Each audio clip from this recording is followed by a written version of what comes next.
dalam kelas yang penuh saat ini. Perkenalkan, saya dari Permana selaku moderator, selaku MC. Mohon maaf, kelihatan kebetulan pada kegiatan hari ini. Dan kegiatan hari ini yaitu pendidikan lagu Indonesia Raya, yang kedua pembacaan doa, yang ketiga sambutan dari ibu kepala sekolah, dan yang terakhir ada pemaparan materi mengenai diskriminasi pelajaran sosial. Langsung saja, yang pertama menyanyikan lagu Indonesia Raya. Mohon bangkit dari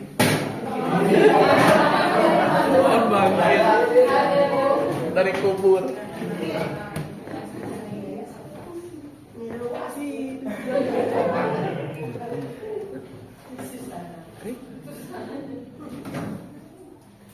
Hiduplah Indonesia Raya Tuhan. Indonesia tanah airku, tanah tumpah darahku. Di sanalah aku berdiri, jadi pandu ibuku. Indonesia kebangsaanku, bangsa dan tanah airku. Marilah kita berseru, Indonesia bersatu. Hiduplah tanahku, hiduplah negeriku, bangsaku, rakyatku semuanya. Bangunlah jiwanya, bangunlah badannya untuk Indonesia Raya.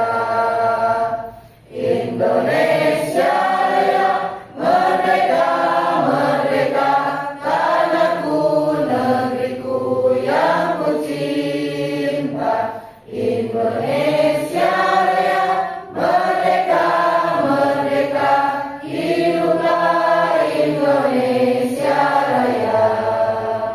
Indonesia Raya, merdeka, merdeka, tanahku, negeriku yang ku cinta. Indonesia Raya, merdeka, merdeka, hiduplah Indonesia Raya.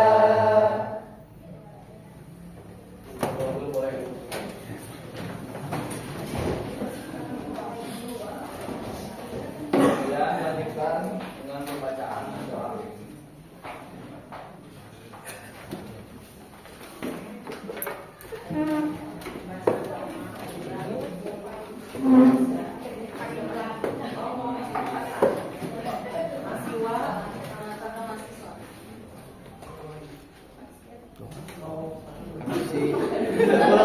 Mulai pada kali ini kita ucapkan basmalah secara bersama-sama.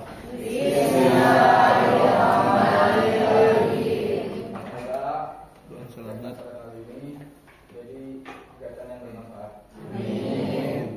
Kemudian pada sambutan dari ibu kepala sekolah yang bersama kelas, pada ibu Titin dan kesehatan.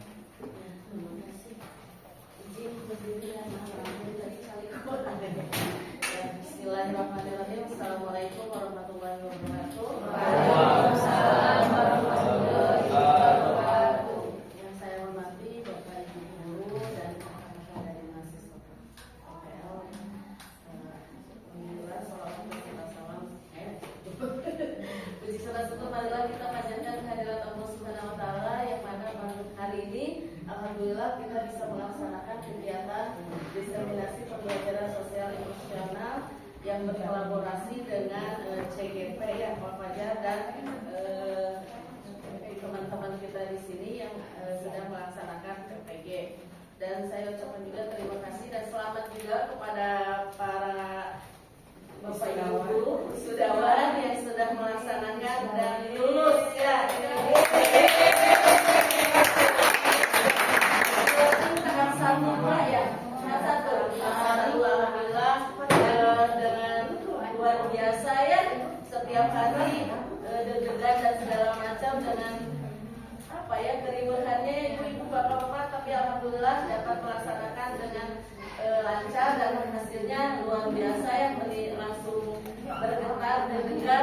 dari sekian ribu yang mengikuti kegiatan PPG kemarin, mungkin ya Bu, alhamdulillah banyak sekali, masih 3 ribuan ya Pak ya yang belum lulus gitu, dan mudah-mudahan mulai hari ini yang kemarin piloting 1 tidak lulus akan melaksanakan mungkin kembali ya.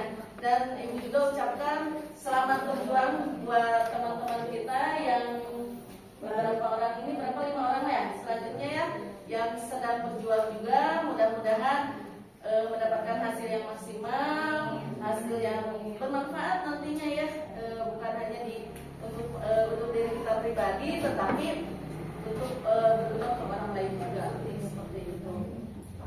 Salawat beserta salam semoga tercurah dilimpahkan kepada junjungan kita Nabi besar Muhammad SAW, kepada keluarga, sahabat serta para tabiinnya, termasuk kita sebagai umatnya. Amin ya rabbal alamin. Alhamdulillah, saya ucapkan terima kasih kepada rekan-rekan yang hari ini memulai lagi, yang tadinya kita masih ngomel kelompok berapa yang belum kelompok 2 ya, mungkin yang komel, tapi kemarin kata Pak Fajar, kami akan melaksanakan kegiatan desiminasi bersama kolaborasi dengan teman-teman di sini, Mangga gitu kan. Itu juga sudah ada juga dari itu ya, emosional, sosial emosional ya, sesuai sama materinya ternyata dengan yang PPG gitu ya. Alhamdulillah bisa kolaborasi, mudah-mudahan ilmu yang hari ini didapat oleh teman-teman semua dapat juga diamalkan ya dalam kehidupan sehari-hari, mungkin itu.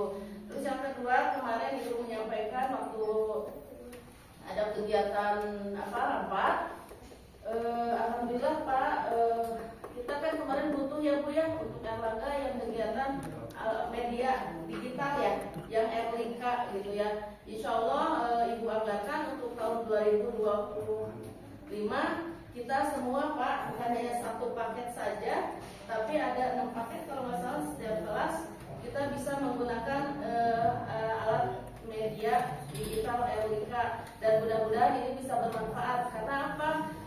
Ini untuk menunjang juga pembelajaran. Biasanya kita kan habis ya menggunakan kertas, ulangan dan sebagainya, tetapi ketika kita akan menggunakan dengan alat media RLK, insya Allah untuk kegiatan ulangan harian dan sebagainya kita lebih sedikit gitu ya menggunakan alat tulis, kertas dan sebagainya gitu ya Bu ya.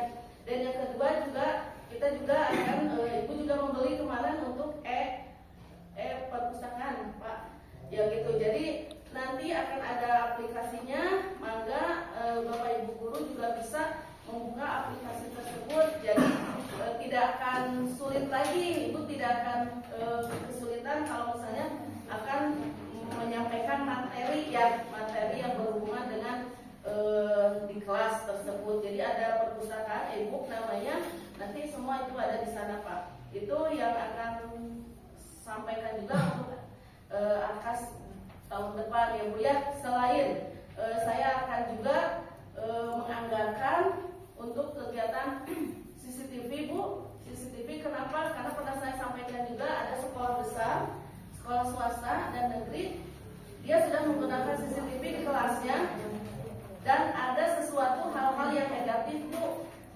Salah satunya si anak tersebut sering menonton film gitu ya, dan akhirnya ketika di kelas dia melakukan hal-hal yang tidak diinginkan.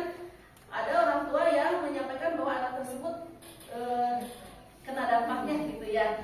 Artinya ketika dilihat dari CCTV ternyata orang itu orang tua berada jenderal gitu ya, cina gitu kata-kata kemarin yang disampaikan oleh ketua ketiga S itu. Jadi semua kemarin bersepakat untuk tahun depan setiap kelas, bukan kita berarti melihat kegiatan Bapak Ibu guru ya, tapi kita juga menginginkan iklim keamanan. Salah satunya yaitu iklim keamanan itu melihat takutnya ketika istirahat anak-anak ada di kelas, Bapak Ibu gurunya istirahat di ruangan, kita tidak tahu ya kalau ada kejadian-kejadian yang pastilah bakalan terjadi gitu. Tapi nauzubillah min dzalik, mudah-mudahan di sekolah kita tidak ada ya Bu ya seperti hal ini. Itu sudah ada 3 sekolah yang seperti itu Bu. Salah satunya ya ngebully, salah satunya tendang dan sebagainya. Jadi ketahuan di dalam kelas gitu. Orang tuanya berbicara, semua mengharapkan bahwa di sekolah Kota Bandung semua menggunakan CCTV di dalam ruangan kelas. Tapi bagaimana sesuai dengan budget yang dianggarkan dari sekolah. Tapi mudah-mudahan saya juga berusaha untuk bisa mengabulkan ya Bu ya, walaupun hanya misalnya kita baru 3 kelas atau 4 kelas, tapi insya Allah kedepannya saya akan melengkapi seperti itu. Itu salah satu informasi yang mungkin nantinya Ibu Bapak Ibu bisa kaget gitu, kenapa ini dipasangin CCTV gitu ya. Salah satunya ya itu untuk menjaga keamanan saja di kelas, takutnya terjadi hal yang tidak diinginkan. Terus untuk kegiatan negeri Sulinjar, Bapak Ibu guru jangan lupa ya, semua hadir sudah saya informasikan. Jadi jam anak-anak di PJJ kan ya, anak-anak di PJJ kan supaya kita konsentrasi mengisi Sulinjar tersebut gitu. Hari Selasa anak-anak di PJJ kan. Rabu ya? Sehari ya? Sehari ya. Itu sehari insya Allah tolong disampaikan saja nanti ke orang tua bahwa hari Rabu akan diadakan Sulinjar untuk Bapak Ibu gurunya, jadi anak-anaknya di PJJ kan. Itu 1 hari biar sudah konsentrasi saja ke sana gitu ya. Jadi tidak ada halangan, mudah-mudahan Bapak Ibu guru semua di sini sehat semua ya, jadi tidak ada halangan, jadi tidak ada yang ketinggalan juga untuk mengerjakan Sulinjar ini, mungkin seperti itu. Tidak banyak sih yang bisa disampaikan, hanya kemarin itu saja yang disampaikan dari dinas. Ya tolong di approve juga ya ke sekolah masing-masing. Tolong kalau misalnya ada anak-anak atau yang kayak pembulian dan sebagainya, tolong langsung jangan langsung ke dari orang tua ke guru jangan langsung ke orang tuanya gitu, dari kadangnya dari anak ke guru gitu ya. Tapi ada tim TPPK-nya ya Bu ya. Jadi kita sudah dibentuk kepengurusan tim TPPK-nya. Jadi mangga ke sana dulu. Kalau misalnya sudah bisa diselesaikan sendiri, mangga selesaikan sendiri. Tapi kalau misalnya ada nih kadang orang tua yang terus-terusan ya, nah itu mangga Ibu selesaikan ke tim TPPK itu. Biar tim TPPK yang menyelesaikan masalah tersebut. Itu saja mungkin ya Bapak Ibu, hatur nuhun kasadayana untuk hadir pada hari ini. Mudah-mudahan hari ini hari Jumat berkah, Bapak Ibu menerima materi dari teman-teman kita, sharing ilmu ya. Mudah-mudahan bisa bermanfaat untuk kedepannya. Wabillahi taufiq wal hidayah. Wassalamualaikum warahmatullahi wabarakatuh. Waalaikumsalam warahmatullahi wabarakatuh. Lalu kita masuk pada teknologi ini, yaitu mengenai diseminasi pembelajaran sosial emosional. Akan saya serahkan kepada moderator yang akan dipimpin oleh Pak Fajar. Terima kasih. Mohon izin, saya beri di sini.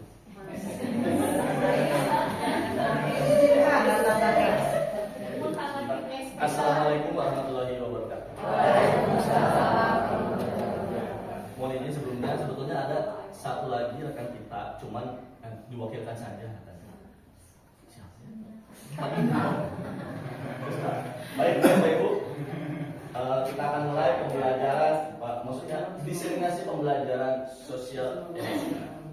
Mohon izin, saya bertindak akan memandu kegiatan kali ini. Kita akan buka dengan sebuah pertanyaan.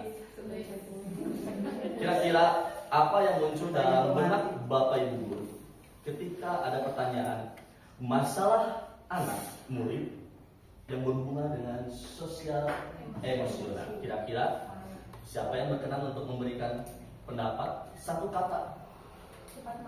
Cepat marah. Oke. Boleh 2 kata. Temperamen. Ada lagi.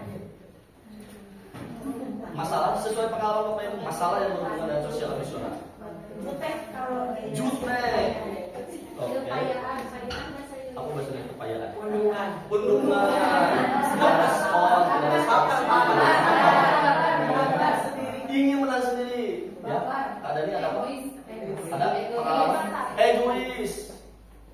Ya, baik. Banyak sekali masalah-masalah karena anak tidak bisa lepas dari kodratnya sebagai manusia. Nah, di sini Bapak Ibu, di sini kita hadirkan rekan-rekan kita yang sedang hot-hotnya, belajar lagi di pendidikan profesi guru. kebetulan materinya sama, jadi kami berkolaborasi. Judulnya berkolaborasi ya, bukan memanfaatkan.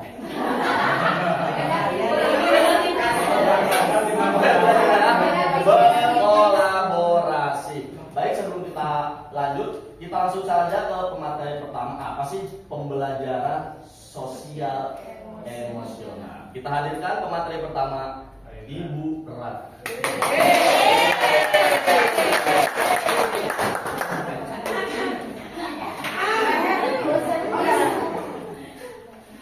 Bismillahirrahmanirrahim. Assalamualaikum warahmatullahi wabarakatuh.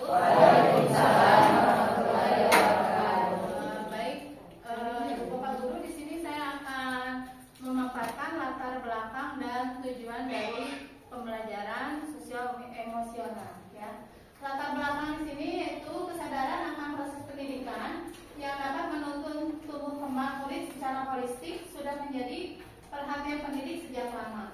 Kesadaran ini berawal dari teori kecerdasan emosi Daniel Goleman. Dikembangkanlah KASEL. Apa itu KASEL? KASEL ini singkatan dari Collaborative for Academic, Social and Emotional Learning. Nah, tujuannya sendiri yaitu tujuan PSE well-being. Nah, dapat diartikan sebagai kondisi nyaman, sehat, dan bahagia. PSE ini juga terdiri dari 3 aspek, yaitu ada aspek peningkatan 5 kompetensi sosial dan emosional. Tujuannya untuk peningkatan perilaku positif. Lalu aspek yang kedua yaitu lingkungan belajar yang suportif. Tujuannya untuk pengurangan perilaku negatif. Aspek yang ketiga, yang terakhir, peningkatan sikap pada diri sendiri, respek dan toleran terhadap orang lain dan lingkungan sekolah. Tujuannya ini ada 2 nih. Yang pertama pengurangan tingkat stres dan yang kedua peningkatan performa akademik siswa. Mungkin itu yang bisa saya sampaikan. Terima kasih. Wassalamualaikum warahmatullahi wabarakatuh. Baik. Sejalan dengan filosofi mbaknya pendidikan, kita sebagai pendidik menuntut anak, seluruh kodrat anak menuju keselamatan dan kesejahteraan, termasuk aspek-aspek sosial emosional, karena seluruh. Baik, berikutnya adalah pemateri, kita tampilkan Ibu Dini.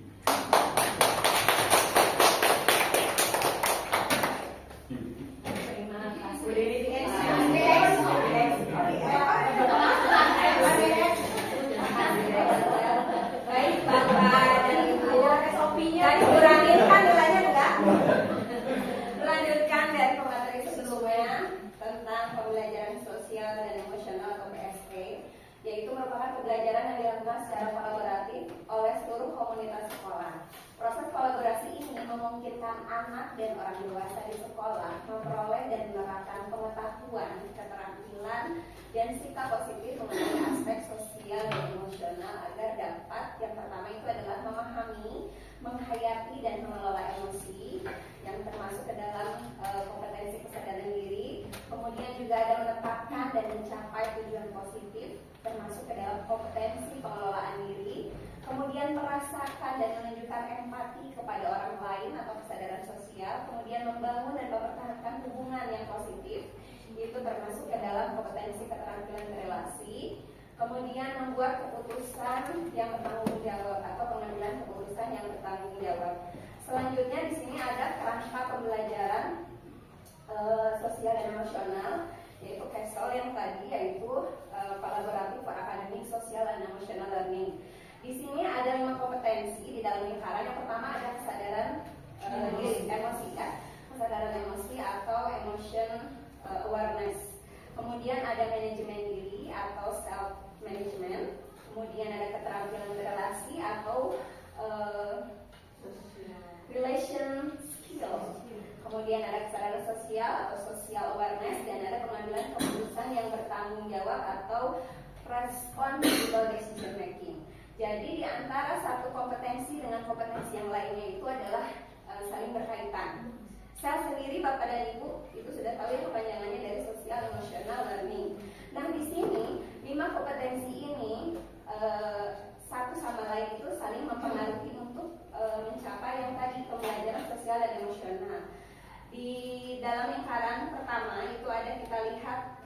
pertama itu ada kelas, pembelajaran dan iklim kelas. Itu yang sangat mempengaruhi terjadinya pembelajaran dan sosial dan emosional. Itu yang pertama harus kita ciptakan berada di dalam kelas, karena mungkin ruang lingkupnya masih kecil. Kemudian beranjak ke ruang lingkup yang kedua yaitu sekolah. Ada budaya, berkaitan dengan budaya, praktik dan kebijakan sekolah. Kemudian ring yang ketiga kita lihat ada keluarga, yaitu kita harus membangun kemitraan yang otentik. Yang terakhir di ring yang paling luar itu adalah komunitas untuk mendapatkan kesempatan belajar yang selaras. Berikutnya punten Pak Irfan. Yang pertama akan saya bahas adalah kesadaran diri, yaitu kemampuan untuk memahami perasaan, emosi, dan nilai-nilai diri sendiri dan bagaimana pengaruhnya pada perilaku diri dalam berbagai situasi dan konteks kehidupan. Anak-anak yang mempunyai kesadaran diri yang tinggi itu biasanya mereka cenderung lebih percaya diri. Mereka tahu bagaimana mengelola emosi dan bagaimana sebelum mereka bertindak itu mereka akan berpikir terlebih dahulu apa dampak yang didapatkan apabila mereka melakukan perbuatan tersebut. Next.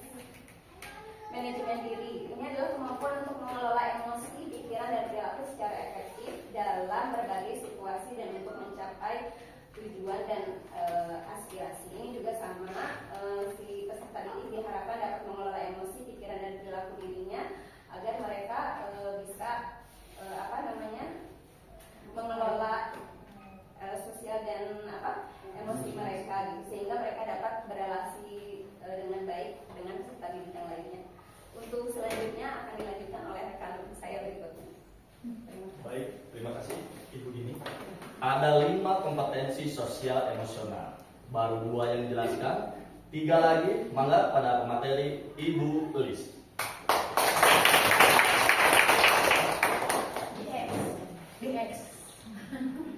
Silakan saja ya. Kesadaran sosial, kemampuan untuk memahami sudut pandang dan dapat berempati dengan orang lain, termasuk mereka yang berasal dari latar belakang, budaya dan konteks yang berbeda-beda. Intinya peserta didik harus bisa berkolaborasi seperti halnya kita, tidak hanya peserta didik tapi kita juga bisa berkolaborasi dan akan kesadaran sosialnya Pak Irfan. Kemudian keterampilan berrelasi, kemampuan untuk membangun dan mempertahankan hubungan-hubungan yang sehat dan sportif. Pada dasarnya anak-anak kadang selalu kurang ya dalam bersportif.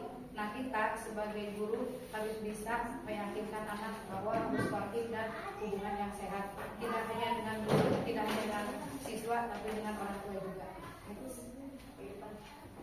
Nah, ini pengambilan keputusan yang bertanggung jawab, kemampuan untuk mengambil pilihan-pilihan membangun yang dasar atas kepedulian, kapasitas dalam mempertimbangkan standar-standar etis dan rasa aman, dan untuk mengevaluasi manfaat dan konsekuensi bermacam-macam tindakan dan perlu untuk kesejahteraan psikologis, well-being diri sendiri, masyarakat dan kelompok.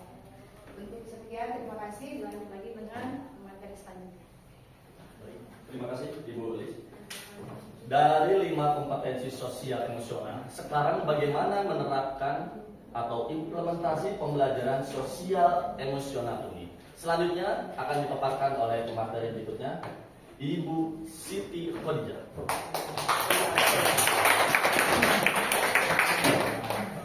Terima kasih Bapak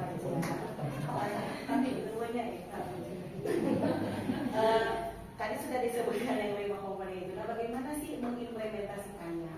Implementasi pembelajaran sosial emosional di kelas dan di sekolah itu melalui 4 indikator. Jadi harus ada 4 indikator jika kita akan melaksanakan PSE di sekolah. Yang pertama ada pengajaran yang eksplisit, kemudian terintegrasi dalam pembelajaran, praktik mengajar guru dan di dalam kurikulum tersebut.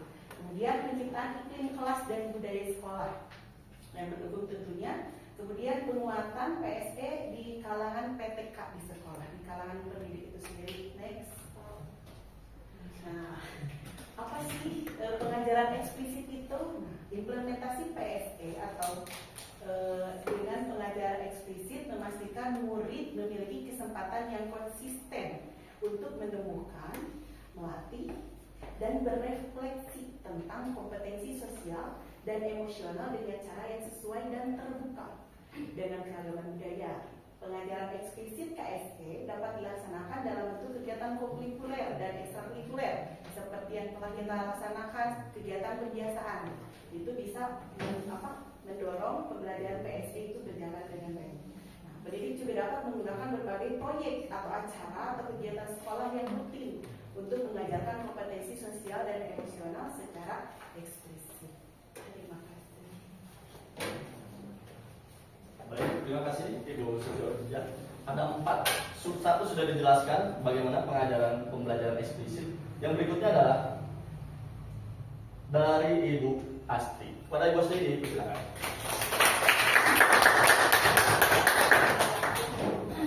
Terima kasih kepada Pak Fajar karena telah mempersilahkan saya untuk menjelaskan poin yang ada di dalam materi PSE ini. Poin yang saya bacakan tentang integrasi dalam praktek mengajar guru dan kurikulum akademik. Untuk mengintegrasikan KSE dalam praktek mengajar guru dan kurikulum akademik, tujuan kompetensi sosial emosional dapat diintegrasikan ke dalam konsep pembelajaran dan strategi pembelajaran pada materi akademik, serta musik, Pak Fajar itu serta musik, seni dan pendidikan jasmani. Berikut adalah contoh LPP TK sampai SMP yang disusun untuk memberikan gambaran bagaimana integrasi KSE dalam 3 bagian kegiatan belajar mengajar. Ibu Bapak tentu tahu ya urutan dalam kegiatan belajar mengajar. Yang pertama adalah pendahuluan atau pembukaan hangat, yang kedua kegiatan inti, yang ketiga adalah penutupan. Dalam pembukaan hangat biasanya kita melakukan kegiatan dalam memberikan kepada peserta didik untuk belajar mengungkapkan apa yang dirasa melalui pancingan peserta didik untuk bisa berbicara. Saat kita melakukan kegiatan pembukaan hangat biasanya dicontohkan dengan selamat pagi anak-anak. Terus apa lagi Bu? Ayo anak-anak, tepuk semangat. Terus yang paling sering yang didengar dari tepuk Bu Imas adalah betul. Iya itu. Betul ya Ibu-ibu. Jadi anak-anak setidaknya akan menumbuhkan rasa semangat untuk memulai pelajaran. Siswa peserta didik diajak untuk mendengarkan aktif sehingga terjadinya interaksi pembelajaran. Terus rasa saling memiliki antara dirinya dan guru, ya itu. Jadi tidak ada sikap rasa masing-masing ketika ibu guru memberikan instruksi, peserta didik memahaminya, dan peserta didik memberikan jawaban dari instruksi guru tersebut. Guru pun paham gitu, apa yang mereka maksud. Kemudian menumbuhkan salah satu kompetensi sosial dan emosional seperti tadi, ialah guru mengajak untuk peserta didik untuk belajar kesadaran dari dalam dirinya seperti mengendalikan rasa emosional, terus mengajak untuk bersikap sosial dengan temannya, dengan gurunya, dan lingkungan di sekolah. Kemudian masuk ke kegiatan inti. Ibu Bapak tentu tahu ya kegiatan inti dilakukan misalnya dalam proses pembelajaran dimulai dari peserta didik melakukan diskusi, terus mereka belajar untuk berkooperatif dengan temannya sehingga menghasilkan proyek. Setelah dilakukan semua itu, peserta didik dan guru melakukan refleksi, baik itu penilaian dirinya, kemudian dia pemberian suara dan pilihan ketika guru mengajak peserta didik untuk merefleksikan hasil dari proses pembelajaran itu sendiri. Yang terakhir adalah penutup optimistik. Di antaranya tadi yang sudah saya bicarakan tentang refleksi hasil dari pembelajaran, terus guru mengapresiasi apa yang dilakukan peserta didik, terus mengajak guru untuk memberikan kondisi yang positif guna memperkuat pembelajaran hari ini, sehingga peserta didik setelah melaksanakan proses pembelajaran kondisi anak menjadi senang, nyaman, bahagia, dan memahami seluruh hasil pembelajaran. Terima kasih.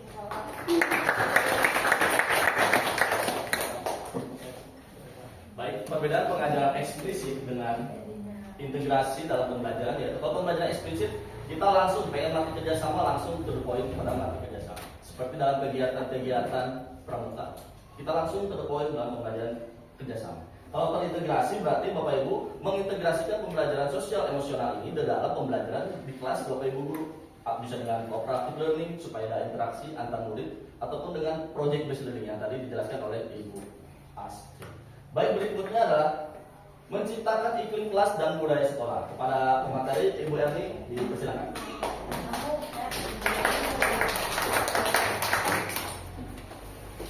Terima kasih Pak Fajar untuk memperkenalkan waktunya. Untuk indikator selanjutnya dalam mengimplementasikan PSE itu menciptakan iklim kelas dan budaya sekolah. Iklim dan budaya ini dua konsep yang saling terkait dan sangat penting untuk menciptakan suasana pembelajaran yang kondusif. Iklim itu suasana sekolah yang meliputi perilaku, sudut pandang, dan perasaan siswa, guru, dan pemangku kepentingan lainnya. Sedangkan budaya itu meliputi seperti norma yang dilakukan dengan penuh tanggung jawab oleh sekolah. Nah, di sini bagaimana cara menciptakan iklim kelas dan budaya sekolah? Ibu Bapak Guru bisa membacanya. Saya akan menyampaikan intinya saja. Jadi untuk menciptakan iklim dan budaya sekolah ini perlu kolaboratif dari seluruh komunitas sekolah. Begitu ya Bapak ya? Seperti siswa, guru, kepala sekolah, dan juga orang tua. Nah, apabila iklim dan budaya sekolah ini sudah kondusif di suatu sekolah, maka pembelajaran pun akan tercipta dengan kondusif dan manfaatnya juga akan dirasakan oleh seluruh komunitas sekolah. Contohnya yang dirasakan oleh guru? Guru akan merasa dihargai dan akan merasa mudah dalam memberikan pembelajaran di kelas. Terus manfaat yang dirasakan oleh murid, murid itu merasa dipercaya oleh gurunya sehingga dia akan merasa aman, nyaman, tenang dalam belajar.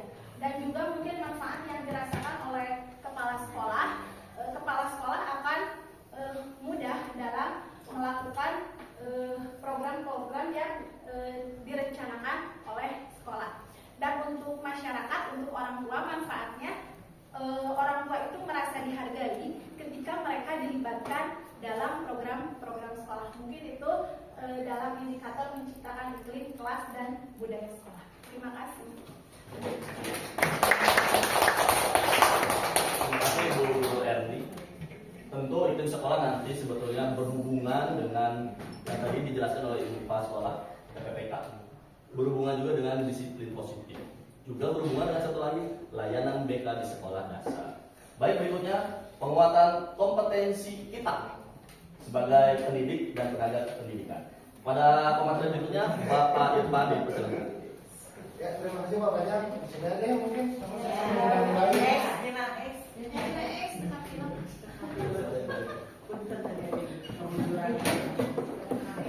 Jadi ini materi terakhir tapi paling berat ya sebetulnya.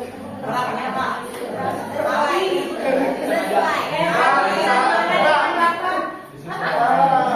Jadi ini penguatan kompetensi sosial emosional pendidikan tenaga kependidikan di sekolah itu berarti cakupannya lebih luas dari yang tadi. Yang tadi kan dari murid ke guru, kemudian ke tenaga pendidikan, yang sekarang penguatan ke keseluruhan. Mungkin ini bagian akhirnya yang harusnya karena waktu PPG saya baru belajar sampai tingkat murid dan guru, yang coba saya menjabarkan aja dulu. Yang pertama itu menjadi teladan, ya jelas. Harus ada yang menjadi atau pionir dalam menjadi teladan. Dalam artian berarti ada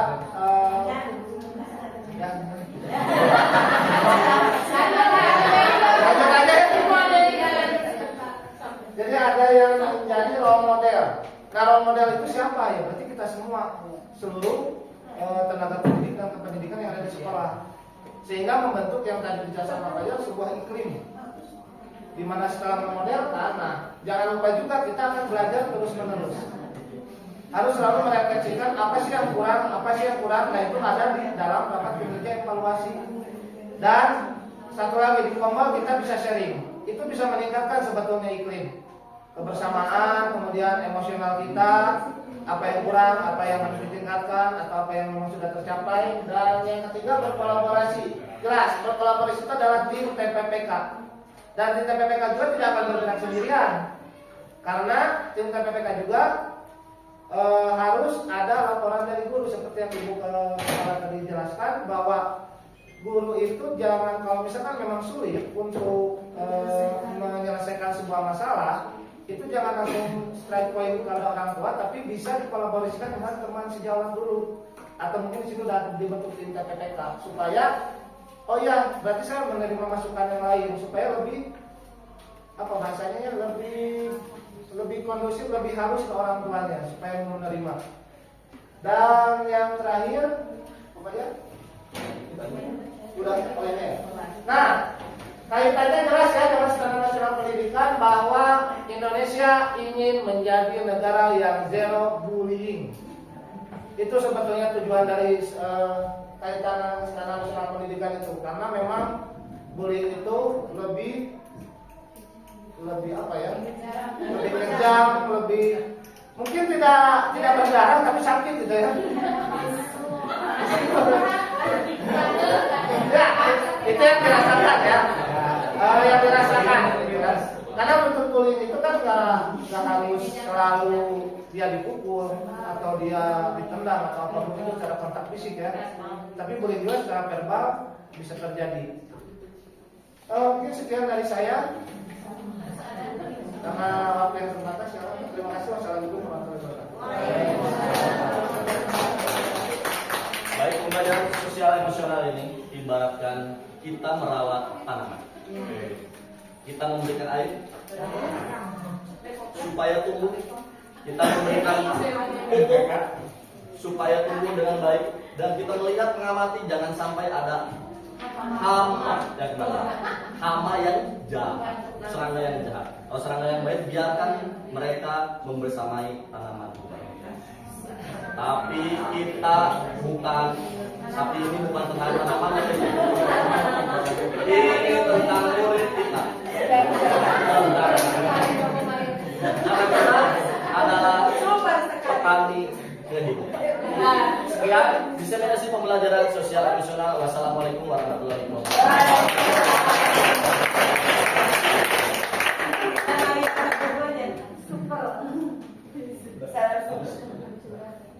Mungkin barusan pemaparan materi tadi.